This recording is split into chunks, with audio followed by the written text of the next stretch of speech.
The McDonnell Douglas A-12 Avenger II was a proposed all-weather, carrier-based stealth bomber designed to replace the Grumman A-6 Intruder for the United States Navy and Marine Corps. Named after the World War II-era Grumman TBF Avenger torpedo bomber, the A-12 was part of the Advanced Tactical Aircraft Program initiated by the United States Navy in 1983. The program aimed to develop and field a replacement for the A-6 Intruder by 1994, utilizing stealth technology developed for the United States Air Force. The Advanced Tactical Aircraft Program awarded concept design contracts to industry teams McDonnell Douglas, General Dynamics, and Northrop Grumman Vought in November 1984. By January 1988, the McDonnell Douglas General Dynamics team was selected as the winner, with the rival team led by Grumman failing to submit a final bid. The A-12 was designated and planned for its first flight in December 1990. The Navy initially sought to buy 620 A-12s, with the Marines wanting 238.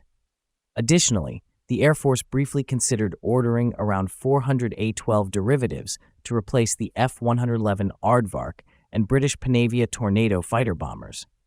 The A-12 featured a flying wing design shaped like an isosceles triangle, with the cockpit situated near the apex, earning it the nickname Flying Dorito. Powered by two General Electric F412 D5F2 turbofan engines, each producing about 13,000 pounds force of thrust, the aircraft was designed to carry precision-guided weapons internally.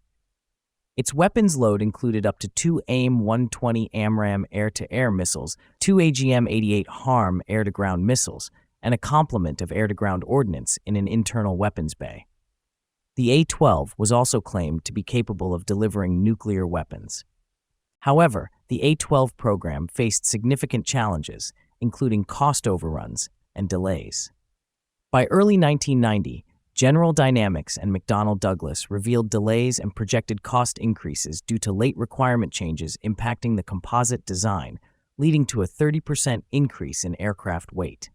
This was problematic for an aircraft needing efficient operation from a carrier. Technical difficulties with the radar system also increased costs, with estimates suggesting the A-12 would consume up to 70% of the Navy's aircraft budget. Despite completing its critical design review in October 1990, the program's maiden flight was rescheduled to early 1992. In December 1990, plans were made for 14 Navy aircraft carriers to be equipped with 20 A-12s each.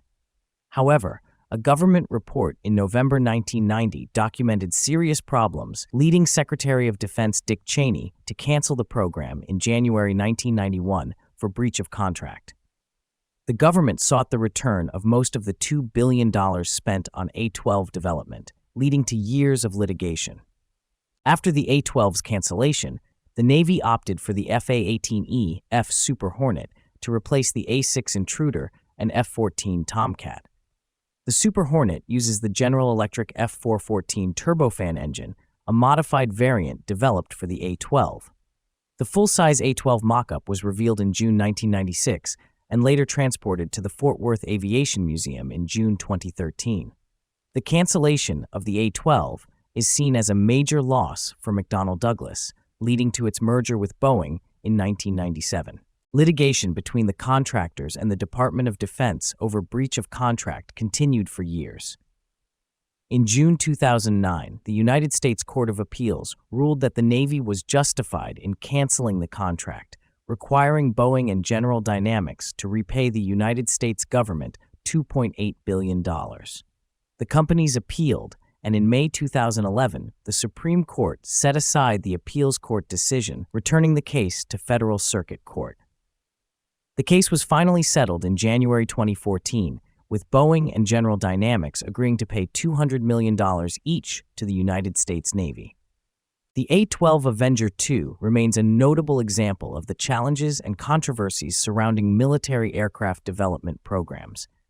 Its ambitious design and stealth capabilities made it a promising replacement for the A-6 Intruder, but cost overruns and technical issues ultimately led to its cancellation. The program's legacy includes the development of advanced technologies and the lessons learned about the complexities of integrating stealth features into carrier-based aircraft.